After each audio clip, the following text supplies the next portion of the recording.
प्यारे बच्चों, आपका स्वागत है study with Vijay YouTube channel में।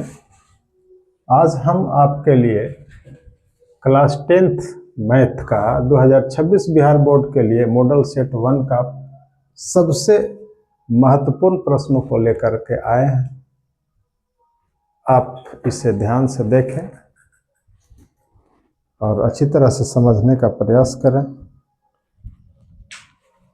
आपका पहला प्रश्न है,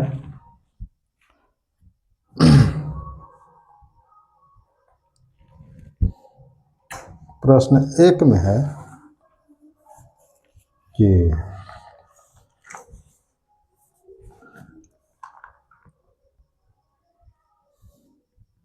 निम्नलिखित में से समांतर श्रेणी में है। पहला प्रश्न है, निम्नलिखित में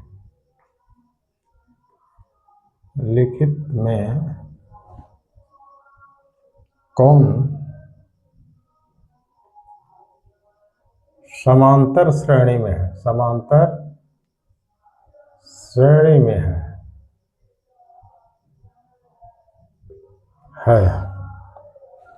ए ऑप्शन में दिया गया है 2, 5, 7। ऑप्शन बी में है 2 square, 3 square, 7 square dot dot. C में है x square, x cube dot dot. और डी में है 1, 3, 5।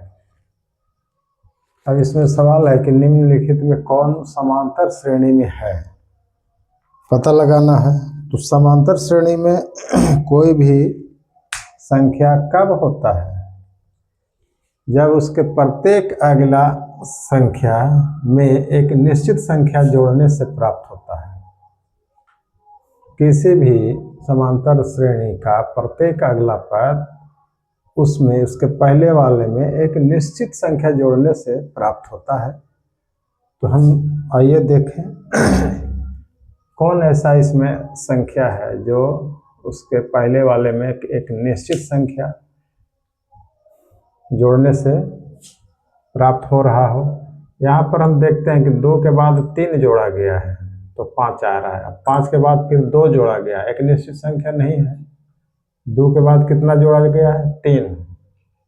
अब 5 में 2 जोड़ा जा रहा है तो 3 और 2 दोनों सेम संख्या नहीं है, यानी एक निश्चित संख्या जोड़ने से प्राप्त नहीं हो रहा है, इसलिए यह एपी नहीं है।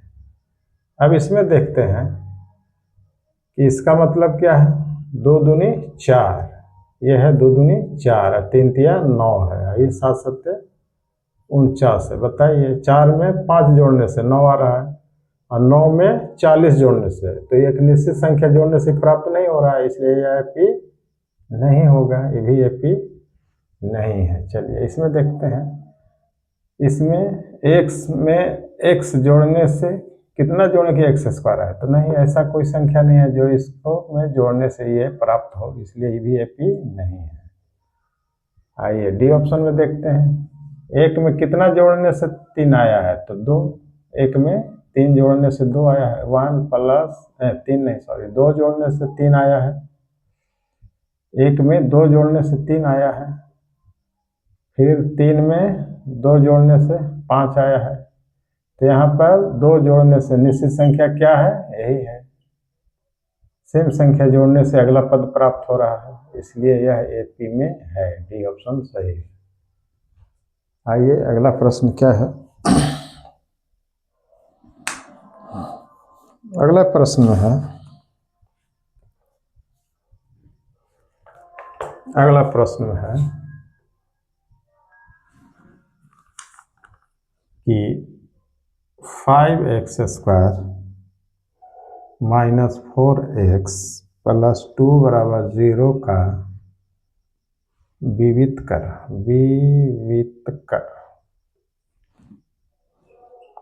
है। क्या है? ऑप्शन में दिया गया है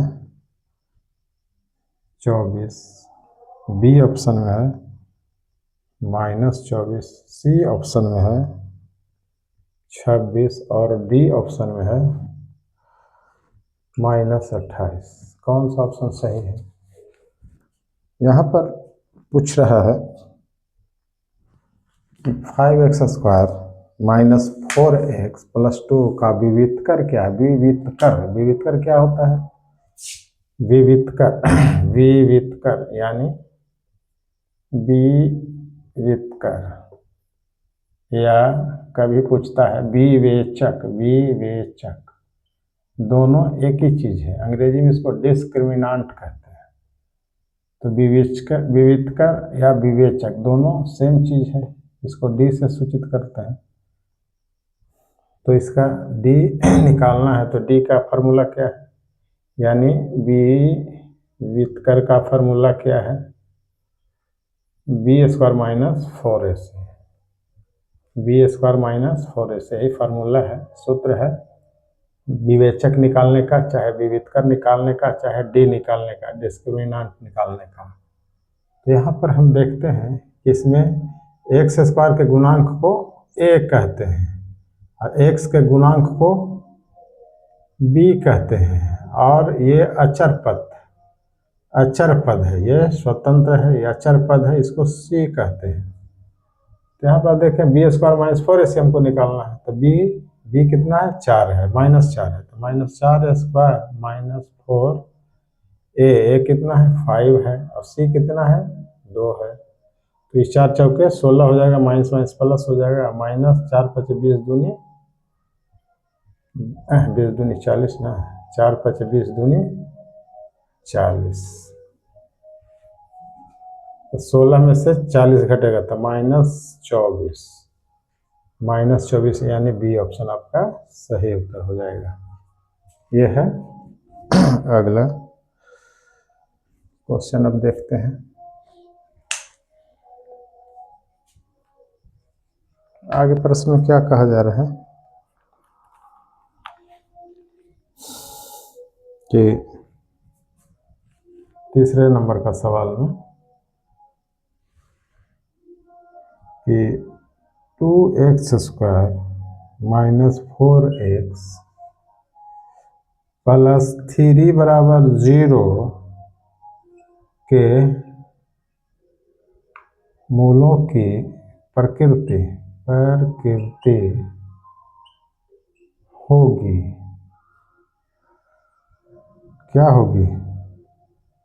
ए में वास्तविक नहीं, बी में है वास्तविक और समान। वास्तविक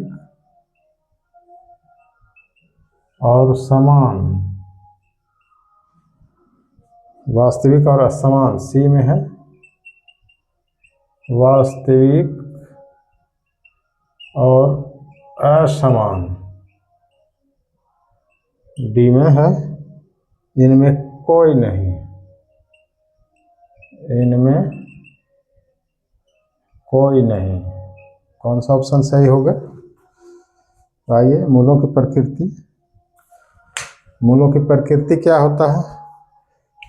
मूलों की प्रकृति कैसे ज्ञात करते हैं? तो मूलों की प्रकृति के लिए हमको b² - 4ac यानी विवेचक निकालना होगा। विवेचक देखना होगा कि 0 के बराबर है विवेचक, कि 0 के बराबर है, कि 0 से छोटा है, कि 0 से बड़ा है, यही चीज देखा जाता है।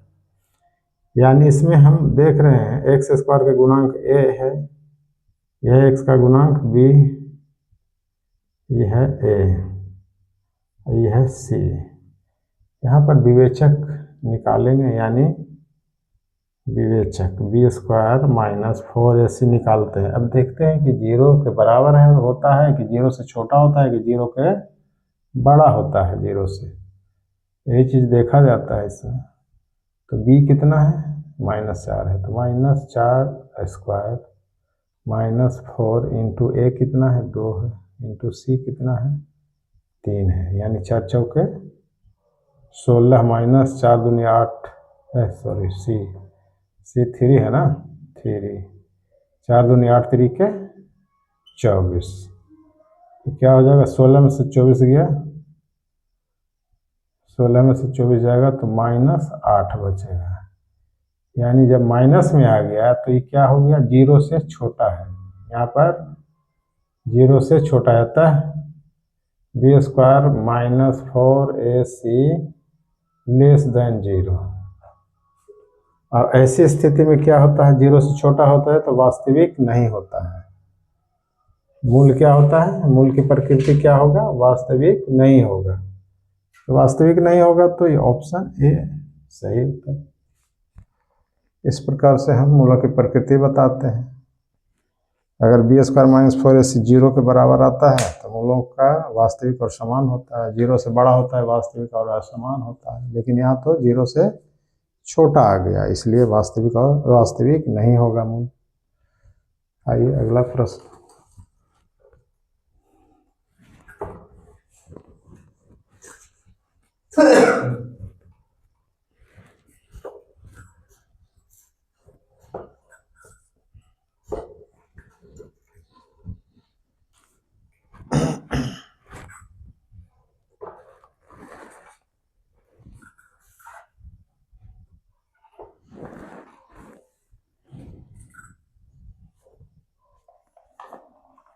अगला प्रश्न है कि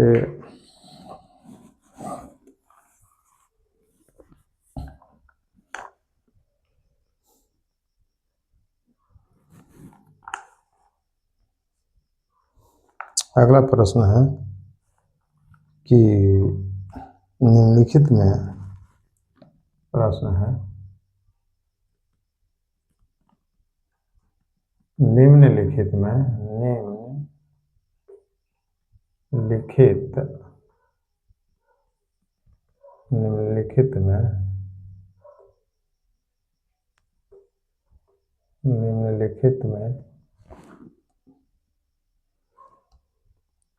कौन x² - 3x + 2 = 0 का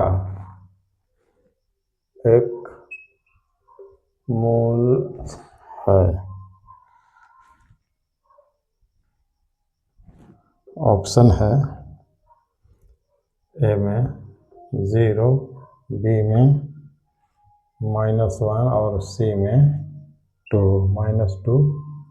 और डी में 2।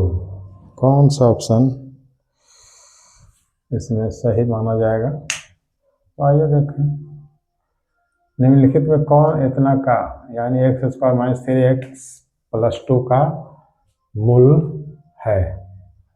तो मूल निकालेंगे हम। मूल कैसे निकालते हैं, यहाँ पर देखिए x² के गुणांक को a कहते हैं। यहाँ पर कुछ नहीं तो a है, कुछ नहीं तो 1 माना जाता है, यानी a बराबर 1 है और b बराबर -3 है और यहाँ पे c है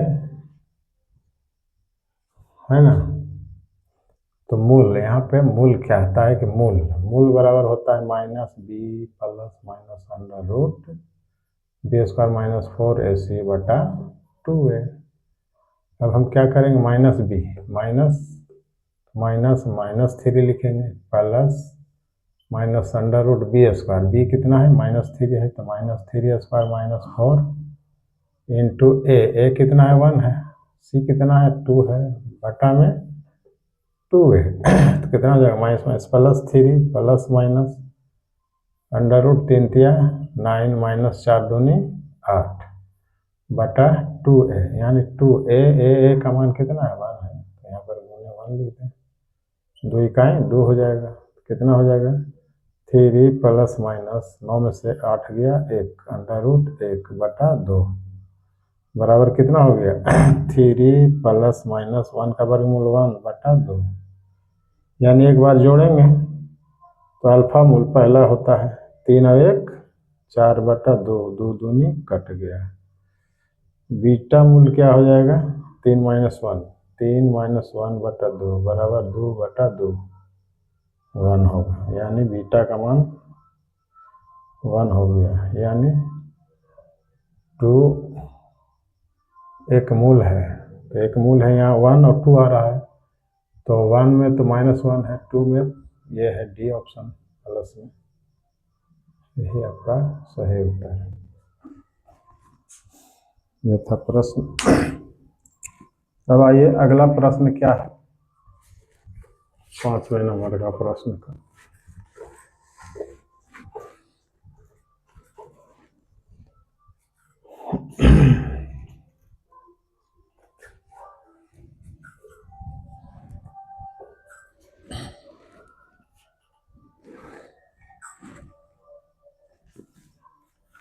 अगला प्रश्न है, इसमें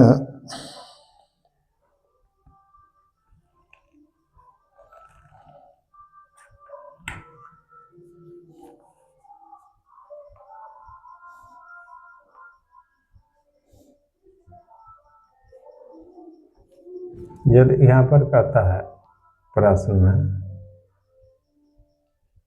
कि यदि यदि यदि समीकरण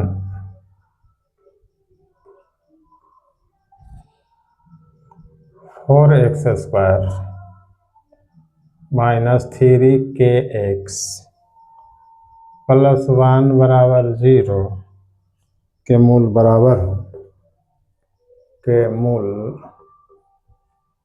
बराबर हो, तो के बराबर होगा। ऑप्शन में क्या है, ±2/3, बी ऑप्शन में ±1/3 और सी ऑप्शन में ±3/4 और डी ऑप्शन में ±4/3। ये है। अब देखिए इसमें कौन सा हमारा ऑप्शन सही होगा। आइए देखें, यहाँ पर देखिए x² यानी a का मान कितना है, 4 है, b का मान कितना है, -3 है, और c का मान कितना है, 3 के है। ये b का मान 3 के, -3 के, और c का मान 1 है। यहाँ पर देखा जाए, अब मूल बराबर हो तो k का मान कहता है कि मूल बराबर है। तो मूल बराबर कब होता है, जब विवेचक b² - 4ac 0 के बराबर है। यानी जब, यहाँ पर लिखेंगे, जब b² - 4ac बराबर 0 तब मूल बराबर होता है। यहाँ पर हम b निकालेंगे, a² - 4ac 0 के बराबर है, तब b कितना है, -3kx। हमें k का मान पूछ रहा है, यानी -3k। b के जगह पर -3k है, x का गुणांक को b कहते हैं। -4a कितना है, 4 है, 4c कितना है, 1 है, इतना इंटू इतना, और बराबर में 0, और -3 तिया 9 हो जाएगा, प्लस में k² हो जाएगा, -4 चौके 16, 4 चौके 16, 1 16 बराबर 0, और क्या हो जाएगा, 9k², इसको इधर ले जाएंगे तो बराबर में 16, और k² बराबर क्या हो जाएगा, 16/9। हमको k चाहिए ना, तो k बराबर स्क्वायर हटेगा तो अंडर रूट में प्लस माइनस यहाँ लिख देंगे 16/9, यानी इसका वर्गमूल ±4/3, ±4/3 के का मान आया, यानी 4/3 ± डी ऑप्शन में, इसलिए डी सही है। आइए अब अगला प्रश्न में देखें। अगला प्रश्न क्या आता है, 5वां था। छठा प्रश्न में क्या कहता है, अगला प्रश्न है, यदि किसी द्विघात बहुपद के शून्यकों का योगफल, यदि किसी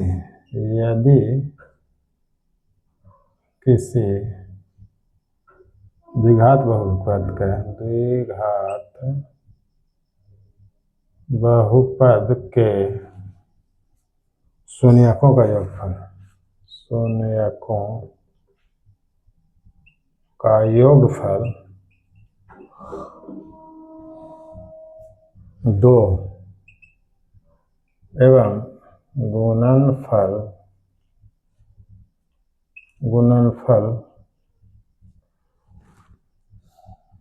15 है तो द्विघात बहुपद होगा, तो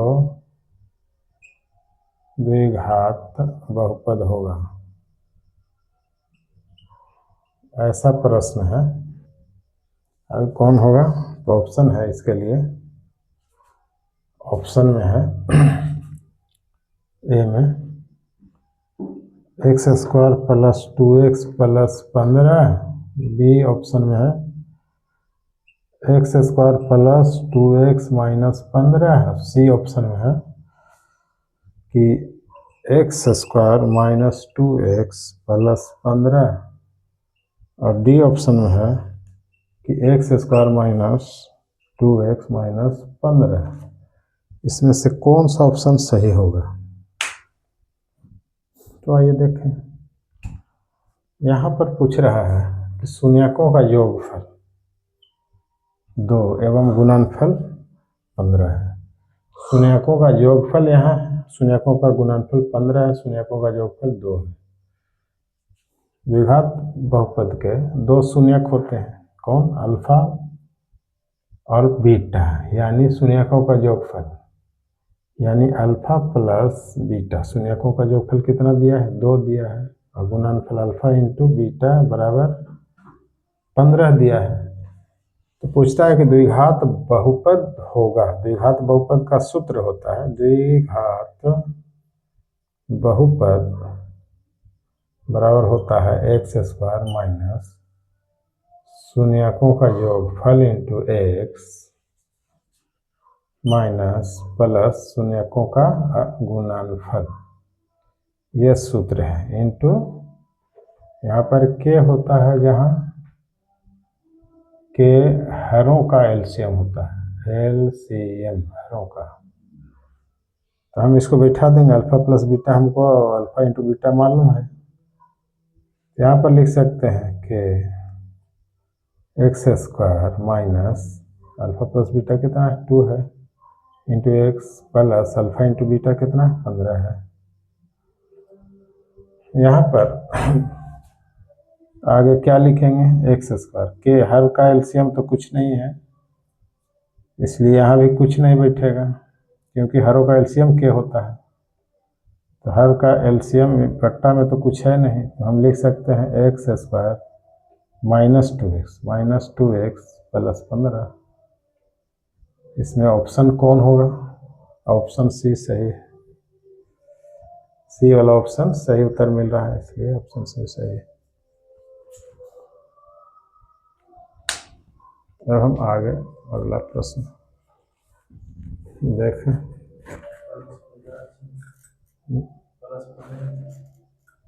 +15 यहाँ पर छूट रहा है, यहाँ पे प्लस में 15 हो जाएगा,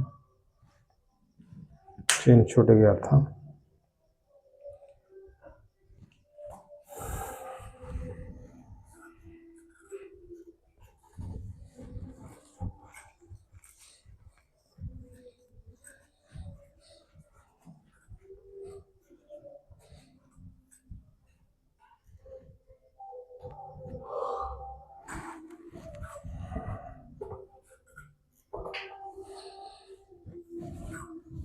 आगे प्रश्न क्या है? अगला देखें।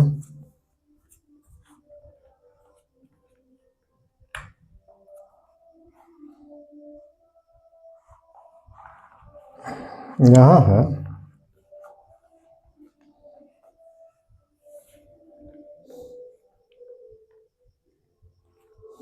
कि यदि 7वें नंबर का प्रश्न है कि यदि x + 2 एक्स प्लस 2 3x और 4x प्लस 1 समांतर श्रेणी में है, समांतर श्रेणी में है, श्रेणी में है,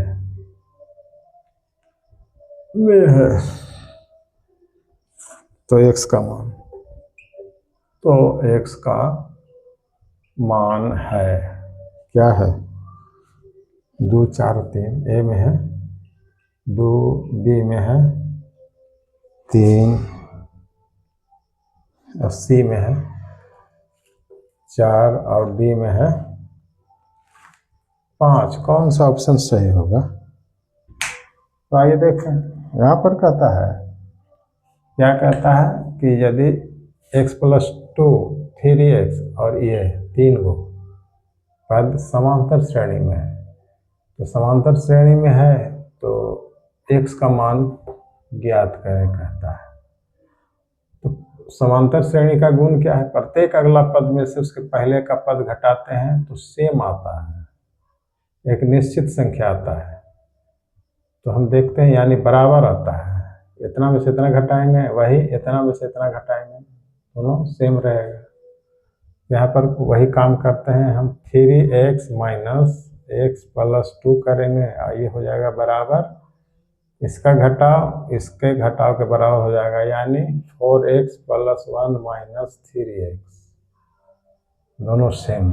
इसी से हमको x का मान निकाल देना है, यानी हम लिख सकते हैं और 3x माइनस x हो जाएगा माइनस 2 हो जाएगा बराबर 4x माइनस 3x है, तो यहाँ पर 4x में से 3x घट जाएगा तो 1x बचेगा प्लस 1,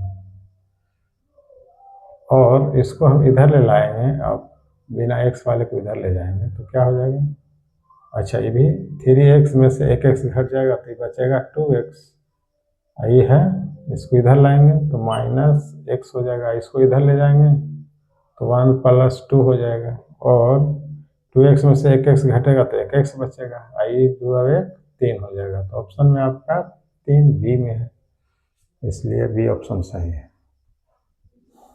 ये था क्वेश्चन। अब देखें अगला 8वें नंबर का प्रश्न क्या कहता है।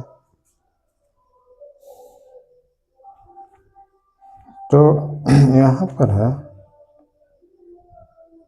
कि अगले प्रश्न में क्या है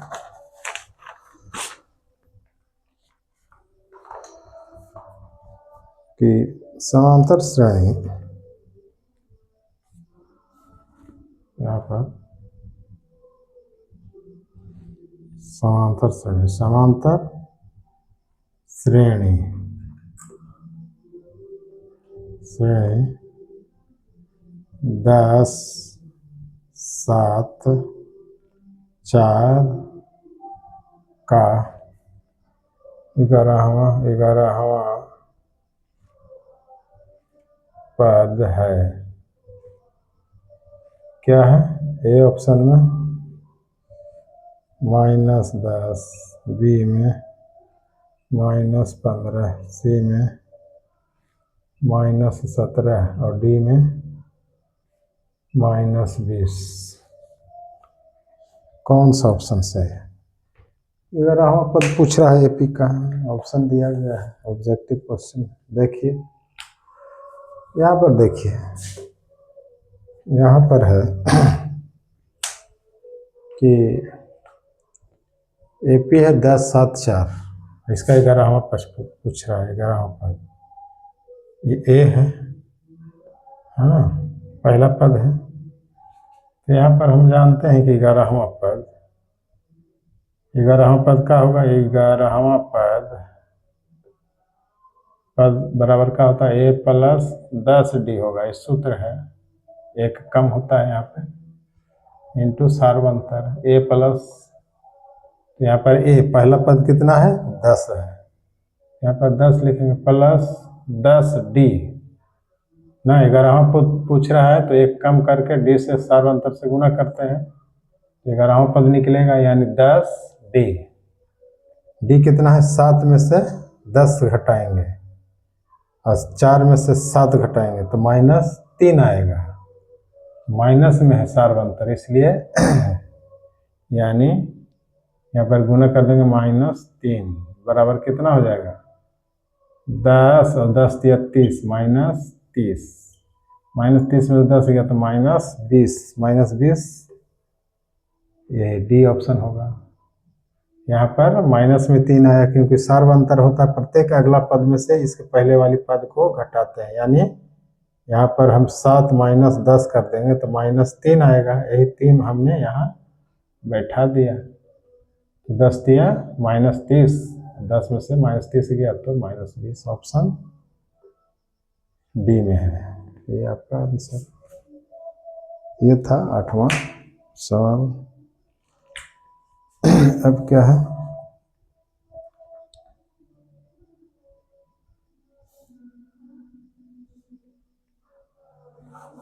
यहाँ पर है कि प्रश्न 9 है, प्रश्न संख्या 9 कि px बराबर x के पावर 5 + 1 में बहुपद gx बराबर x + 1 से भाग देने पर px बटा gx का घात है। क्या घात है? तो ऑप्शन ए में है 3, ऑप्शन बी में है 4, ऑप्शन सी में है 5, ऑप्शन डी में है 2। तो यहाँ पर देखिए px का अधिकतम घात कितना है 5 है, अधिकतम घात कितना है 5 है, और इसका अधिकतम घात 1 है, gx का अधिकतम घात 1 है। तो अधिकतम घात 5 में 1 घात वाले से भाग देंगे तो पावर जो चर का है घट जाता है, भाग में पावर चर का घट जाता है, यानी 5 में से इसका 1 घात घट जाएगा। तो क्या हो जाएगा, भाग देने पर क्या हो जाएगा, px बटे gx का मान कितना हो जाएगा, इसका घात कितना हो जाएगा, तो अधिकतम घात कितना हो जाएगा 4 हो जाएगा। अधिकतम घात कितना हो जाएगा 4 हो जाएगा। जैसे में यहाँ पर x पावर 5 + 1 है, इसको हम भाग देंगे x + 1 से हम भाग दें तो x का पावर 5 लाना है, तो यहाँ पर कितना लिखेंगे कि इसको गुना करके 5 हो जाए, तो यहाँ पर पावर 4 देना पड़ेगा, तब ना इसको गुना करेंगे तो इतना आएगा, x की पावर 5 लगेगा, x की पावर 5 + 1 यानी प्लस यहाँ पर, तो यहाँ पर अधिकतम घात कितना हो जाएगा, भागफल का अधिकतम भाग देने पर कितना हो जाएगा, x का पावर 4 आया, यही 4 आंसर हो जाएगा। आइए अगला प्रश्न देखते हैं, लास्ट प्रश्न, अगला लास्ट प्रश्न क्या है,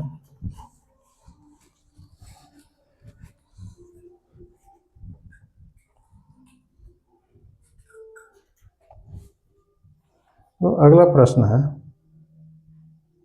कि यहाँ पर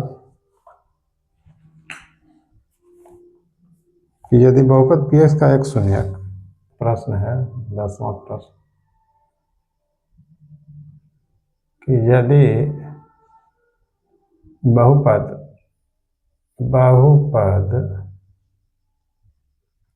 px का एक शून्यक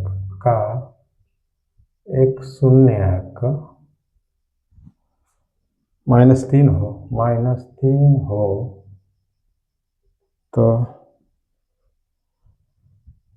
निम्नलिखित में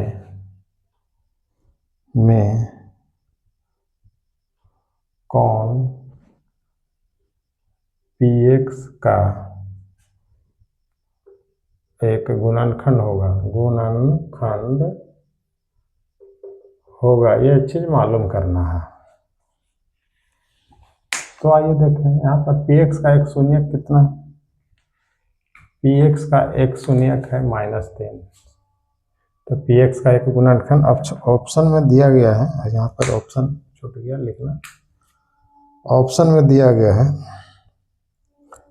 ऑप्शन है x + 3, बी ऑप्शन में है x - 3, सी ऑप्शन में है x + √3 और डी ऑप्शन में है x - √3।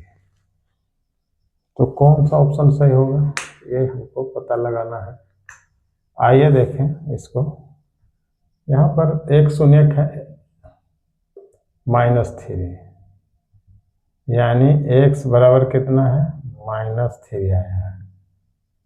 तो यहाँ पर इसको इधर लाएंगे, यानी x का मान कितना आया है -3, शून्यक कहता है कि -3 आया है, इसको इधर लाएंगे तो क्या हो जाएगा x + 3, इसका गुणनखंड हो जाएगा इतना बराबर 0, यानी